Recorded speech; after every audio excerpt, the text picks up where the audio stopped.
Some of you may know, some of you may not. I've not always been a musician. I actually spent all of my 20s a mere mortal. I went to school, I liked geology and geography, so I did that at university. And I spent my entire 20s working as a geologist. And you? Any geologists in the house? No? Just me. And throughout this career as a geologist, I just knew something was slightly off and something wasn't quite there. And I wanted to give music a go.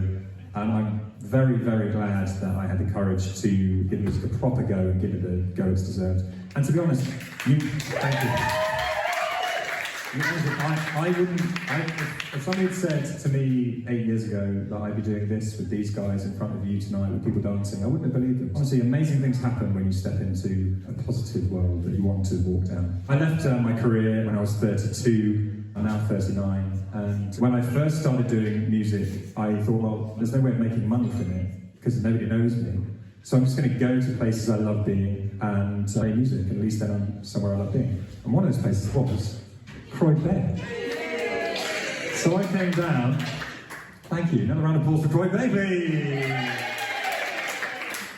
In the winters I'd go over to the French Alps and I'd play in ski bars for very, very drunk people, and that was an experience all in itself. I'm sure a few of you have been in those ski bars. And I turned up in a pub there was an American expat at the bar, and we started chatting about music, and I said, I'm sort of trying to be a musician.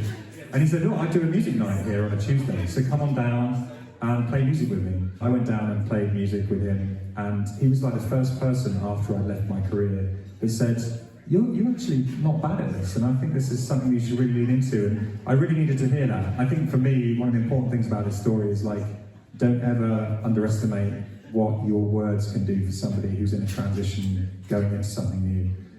Because that guy really is one of the reasons why I'm here today on the stage entertaining you guys.